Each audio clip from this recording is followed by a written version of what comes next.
বিসমিল্লাহির রহমানির রহিম।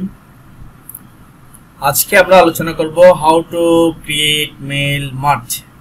হ্যাঁ, তো মেইল বলতে আমরা যেটা বুঝি ইলেকট্রনিক মেইল। এখানে আপনি ধরতে পারেন চিঠি, ধরতে পারেন দরখাস্ত, ধরতে পারেন একটা নোটিশ, এনিথিং। হ্যাঁ, এনিথিং ইকুয়াল কি মেইল। আর মার্জ শব্দের অর্থ কি বলেছিলাম? মার্জ নো, মার্জ অর্থ হচ্ছে একত্রিত করা। দুটি ব্যাচকে মার্জ করে একটি ব্যাচ করো, ঠিক আছে? তার মানে কি একটা করে ফেলো। তো মেইল মার্জ মানে হচ্ছে অনেকগুলো মেইলকে একটা মেইলে রূপান্তর করা। তো একটু ভালোভাবে কনসেপ্টটা ক্লিয়ার করেন। ধরেন আপনার জন্মদিনের দাওয়াত, ঠিক আছে? কার জন্মদিন? হ্যাঁ, জন্মদিনে আপনি বাছাই করা মেহমান ইনভাইট করবেন হচ্ছে 10 জন। হ্যাঁ, 10 জনকে, বা আচ্ছা ধরুন 20 জন, 20 জনকে আপনি বাছাই করে কি করবেন? দাওয়াত করবেন। এখন এক চিঠির যেটা ভাষা সেটা হবে কিন্তু সবার জন্য এক না, নাকি একজনের একরকম হবে? একই ভাষা হবে, বাট পারসন হবে ডিফারেন্স। একই ল্যাঙ্গুয়েজকে বা একই চিঠিকে আমরা কিভাবে অনেকজনকে সেন্ড করতে পারি, সেই জিনিসটার নামই হচ্ছে কি মেইল মার্জ। তাহলে বলেন তো মেইল মার্জ কাকে বলে? একটা বিষয়কে একাধিক জনকে পাঠানোর যে সিস্টেম, হ্যাঁ, সেটাই হচ্ছে কি মেইল মার্জ। ওকে, আমরা শুরু করে দিই। তো মেইল মার্জ করার জন্য আমরা এখান থেকে যাব মেইলিং। হ্যাঁ, কোথায় যাব? মেইলিং। তো আমরা মেইলটা আগেও টাইপ করে ফেলতে পারি, আবার চাইলে পরেও টাইপ করতে পারি। তো আমি পরে টাইপ করবো, সমস্যা নেই, আগে করছি না। হ্যাঁ, আমি এখন আসলাম হচ্ছে মেইলিং, সেখান থেকে আসবো স্টার্ট মেইল মার্জ। এখানে ক্লিক করার পর আপনি একটা ড্রপ ডাউন পাবেন। সর্বনিম্ন যেটা আছে দেখেন, step by step mail merge বা মেইল উইজার্ড। এখানে ক্লিক করেন। তো এখানে মেইল মার্জ নামে একটা উইজার্ড ওপেন হলো। এখন দেখেন letter, email message, envelope, levels, directory, মানে কোন ধরনের জিনিস আপনি কি করবেন? পাঠাবেন। তো সেক্ষেত্রে আমরা লেটারে দিব। লেটার দিলে যে লেটারই করতে হবে তা না, এনিথিং আপনি কি করতে পারেন? করতে পারেন, যেগুলো একটা দেওয়া আর কি, জাস্ট ফর্মালিটি। তারপর আমরা দিব নেক্সট। নেক্সটে কি লেখা আছে দেখেন, স্টার্টিং ডকুমেন্ট। ওকে, দেন দেখেন use the current document, start from template, start from existing document. আমরা কারেন্ট মানে এই ডকুমেন্টে আমরা কি করব? আমরা পাঠাবো। যদি আমরা দিতাম স্টার্ট ফ্রম এ টেমপ্লেট, তাহলে আমাদের আগে সেভ করা কোন একটা টেমপ্লেট থেকে যদি পাঠাতাম তাহলে এটা দিতাম। আবার এটাও কিন্তু আগে সেভ করা কোন একটা ডকুমেন্ট থেকে যদি আমরা পাঠাতাম এটা দিতাম। মানে চিঠিটা টাইপ করে আমি আগে লিখে রেখেছি। তো ওটা অন করলে এখানে আমরা কম্পিউটার থেকে কোন একটা জিনিস, হ্যাঁ, কম্পিউটার যেটা সেভ করেছিল ওটা ওপেন হয়ে যাবে। ওপেন মানে আমরা দেখাই দিতে হবে কোন ফাইলটা। এখন আমরা জাস্ট কারেন্ট ডকুমেন্ট দিলে এই ডকুমেন্টটাই থাকবে। তারপর নেক্সট রেসিপিয়েন্ট। রেসিপিয়েন্ট দিলে সাথে সাথে আমাকে আরো কিছু অপশন দিচ্ছে, যেমন দেখেন ইউজ অ্যান এক্সিস্টিং লিস্ট। অর্থাৎ আমরা কাকে কাকে পাঠাবো। ওই যে 20 জনের নাম বললাম, 20 জন যদি আমার আগে থেকে নামগুলো এখানে সেভ করা থাকতো তাহলে আমরা এক্সিস্টিং দিতাম। এক্সিস্টিং মানে কি? বিদ্যমান, তাই না? তো যেহেতু আমাদের 20 জনের লিস্ট আগে থেকে টাইপ করা নাই, সেক্ষেত্রে আমরা কি দিব? আমরা দিব type a new list. Type a new list, তার মানে আমরা কি নতুন করে ওদেরকে টাইপ করব। এরপর হচ্ছে ক্রিয়েট।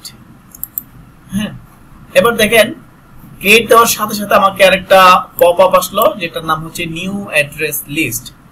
অর্থাৎ আমার কমন বিষয় কি কি থাকবে? কমন বিষয় হচ্ছে নাম। হ্যাঁ, কমন নাম মূলত ডিফারেন্স, নামটা ডিফারেন্স হবে। আর কি কি জিনিস ডিফারেন্স হবে সেই কলামগুলো আমরা এখানে দিয়ে দিব। তো এখানে কিছু ডিফল্ট কলাম আছে, আমরা কি করব? আমাদের এইগুলো তো আমরা দিব না, আমরা দিব আমাদের ইচ্ছে মতো। সেজন্য আমরা কি করব? কাস্টমাইজ করতে হবে। এই যে নিচে অপশন আছে দেখেন, কাস্টমাইজ কলাম। এরপর এই অপশনগুলো আগে থেকে ডিফল্ট আছে, আমি এগুলো সব কেটে দিব। তো কেটে দেওয়ার জন্য আমি ডিলিট ইয়েস, ডিলিট ইয়েস, বারবার আমি এইভাবে করে সবগুলো ডিলিট করব। তো আমি শর্টকাট করতে চাইলে ডিলিটের নিচে একটা আন্ডারলাইন আছে না, তার মানে হচ্ছে অল্টার দিয়ে দিলে কাজটা কিবোর্ড থেকে হয়ে যাবে। ইয়েস আসছে না, ইয়েস এর ওয়াই নিচে আন্ডারলাইন আছে না, তার মানে ওয়াই দিলে এটা কি হয়ে যাবে? ডিলিট হয়ে যাবে। এভাবে আমি alt D Y, alt D Y, alt D Y এভাবে দিতে থাকলে গ্যাচিং করে মিনিটের মধ্যে কি, হ্যাঁ, সেকেন্ডের মধ্যে চলে যাবে। এখানে একটা একটা কাটলে অনেক সময়ের ব্যাপার। এবার আমি অ্যাডে ক্লিক করলাম, নতুন ফিল্ডগুলো আমি অ্যাড করব। ধরেন আমি যাকে পাঠাবো ডিয়ার অমুক নামে একজন নামকে সংযোজন করবো, এই জন্য আমি দিলাম নেম। হ্যাঁ, ওকে। আর কি কমন থাকতে পারে, আর কি কমন থাকতে পারে, মানে ডিফারেন্স থাকতে পারে। হ্যাঁ, থাকতে পারে ডিজিগনেশন। এটা কি ডিজিগনেশন নাকি ডিজাইনেশন? ডিজাইনেশন, আমরা কি ডিজিগনেশন বলে? পদবী, হ্যাঁ পদবী, পজিশনাল দিবা তাকে এই যেকোনো একটা দিলে হচ্ছে। হ্যাঁ, সিনোনিম না গুলো পদবী। তারপর আমি দিলাম আর একটা, আর কি দিব, আর কিছু দিব? আচ্ছা আরেকটা দিই অ্যাড। অ্যাড্রেস, আমি দিলাম অ্যাড্রেস দাম ADDRESS অ্যাড্রেস, আর একটা দিই সেল। হ্যাঁ, এগুলো ডিফারেন্ট হবে। সেল, হ্যাঁ হ্যাঁ। তাহলে আমি কি দিলাম? Name, designation, address end sale, দেন ওকে। তাহলে দেখেন আমার ফিল্ড গুলো এখানে চলে এসেছে। এখন আমি রিসিপিয়েন্ট গুলো একবার সেট করলে হবে, পরবর্তীবার আমি ওদেরকে যদি আবার কোন ধরুন আজকে আমার কি গেল, জন্মদিনের পার্টি গেল, পরবর্তী আবার আসতে পারে ঈদ পার্টি, ঈদের সময় আমি ওদেরকে দাওয়াত দিব না আমার ক্লোজ ফ্রেন্ডদেরকে। তারপর আসতে পারে হয়তো কোনো একটা ম্যারেজ পার্টি আসতে পারে, হ্যাঁ ম্যারেজ সেরেমনি আসতে পারে। এভাবে যে কোনো ইনভাইটেশনের পরবর্তী আমার ওদের নামগুলো টাইপ করতে হবে না, ওরা আমার এক্সিস্টিং লিস্টে থেকে যাবে। তো তখন আমি নিউ লিস্ট দিব না, তখন দিব কি ইউজার এক্সিস্টিং লিস্ট, তখন এই লিস্টটা আমরা শো করাতে পারবো, অথবা এটাকে আপডেট করতে পারবো। এই লিস্টটাকে আবার আপডেট করা যাবে না তা কিন্তু না। ঠিক আছে, বুঝতে পেরেছেন? তো এখন আমি নামগুলো লিখে ফেলি। ধরুন আপনার মোস্ট কমন ফ্রেন্ডের নাম বলেন কয়েকটা। সাইফুল, আচ্ছা দিলাম সাইফুল, তো আপনার দুইটা আছে।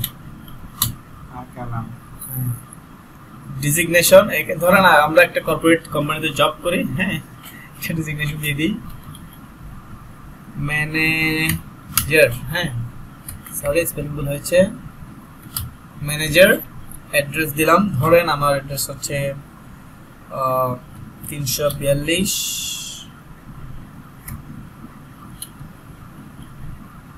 আচ্ছা একটা ডেমো দিলাম আর কি। হ্যাঁ সিটিজি, আমার সেল হচ্ছে কি দিলে ওই ঘরে ট্যাব দিলে পরের ঘরে যাবে। ঠিক আছে, ট্যাব দিলে এক ঘর থেকে আরেক ঘরে যাবে। এবার আমি দিলাম নিউ এন্ট্রি, তাহলে একটা এন্ট্রি হয়ে গেল। হ্যাঁ, এবার আমি দিব আরেকজন, ট্যাব দিলে নিয়ে যাবে।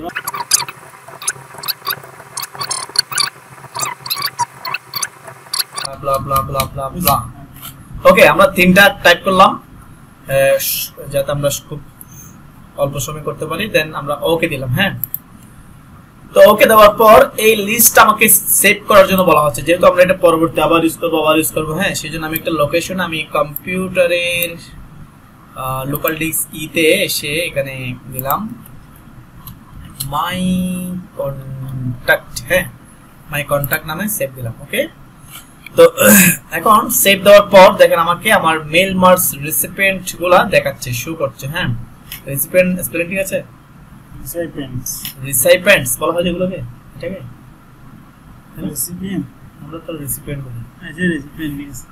আচ্ছা যাই হোক, মানে গ্রহীতা। হ্যাঁ, যাই হোক। তো এখন আপনি এখানে তিনটা কন্টাক্ট আপনার আছে। আপনার এমন হতে পারে যে আপনার বৌভাতে, তো আপনি বিয়ে করেছেন, আপনার বৌভাত হচ্ছে, বৌভাতে মনে করেন রাশেদকে দাওয়া দিতে চাচ্ছেন না, এমনি ও আপনার ফ্রেন্ড, কিন্তু ওকে বৌভাতে আমন্ত্রণ জানাতে চাচ্ছেন না। মাই কন্টাক্ট এমডি আছে না, এটা এই ফাইলের মধ্যে আছে আর কি। আমরা ফাইল নেম এটা মাই কন্টাক্ট নামে সেভ করছি না, তো এটার এক্সটেনশন হচ্ছে এম কি ডিবি। হ্যাঁ, তো আমরা ধরেন রাশেদুল ইসলাম ও ধরেন কোনো কারণে ইউকে চলে গেছে আপনার বৌভাতের সময়, একে দাওয়াত দিবেন না, তখন এর চেক মার্কটা তুলে দিলেন। ঠিক আছে, একে তো পার্মানেন্টলি ডিলিট করতে হচ্ছে না, কারণ ও আবার আসলে আবার দাওয়াত দিবেন না পরবর্তী অনুষ্ঠানে। এইভাবে যাকে যাকে দরকার চেকমার্ক তুলে দিতে পারেন, যাকে যাকে দরকার চেকমার্ক এভাবে দিয়ে দিতে পারেন। হ্যাঁ, তো তারপর কি করবেন? তারপর কিছুই করতে হবে না, জাস্ট ওকে। এখন কি আসছে দেখেন, রাইট ইউর লেটার। হ্যাঁ, তো রাইট ইউর লেটার আমি প্রিভিয়াসে গিয়েও লিখতে পারি বা এখানেও লিখতে পারি। আচ্ছা লিখে ফেলি, এখন আমার লেটারটা লিখবো। এখন কি লিখবেন? ধরেন ডিয়ার, একটা নাম হবে, নাম তো এখন আমরা দিচ্ছি না, নাম তো অটোমেটিক আসবে, নাম অটোমেটিক আসবে না, ডিয়ারের পর নামটা তো আমরা এখন লিখে দিব না, ওর নামটা কন্ট্যাক্ট থেকে নিবে, বুঝছেন? তো আমরা লিখলাম আওয়ার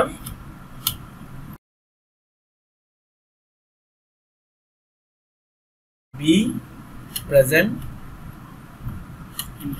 দেয়ার। ওকে, এতটুকু দিলাম। তারপর আমরা আর কি কি ওখানে মার্চ করেছিলাম, রিসিপিয়েন্টের মধ্যে ওখানে আর কি দিয়েছিলাম, নাম, তারপর কি দিয়েছিলাম, ডিজিগনেশন না। তো এখানে আমরা ইউ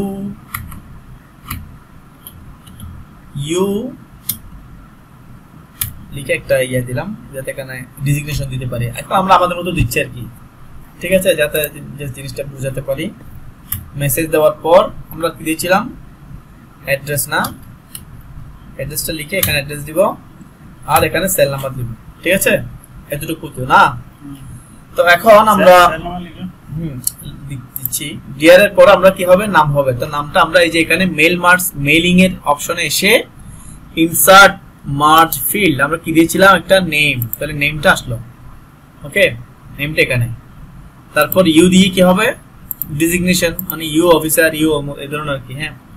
তারপর অ্যাড্রেসের পরে অ্যাড্রেসের এখানে কি হবে, এখানে হবে অ্যাড্রেস, ঠিক আছে। এরপর আরেকটা এন্টার দিয়ে এখানে কি হবে, সেল, এতটুকু তো। তার মানে নেম ওটা ওখান থেকে নিয়ে অটোমেটিক হয়ে যাবে, হ্যাঁ।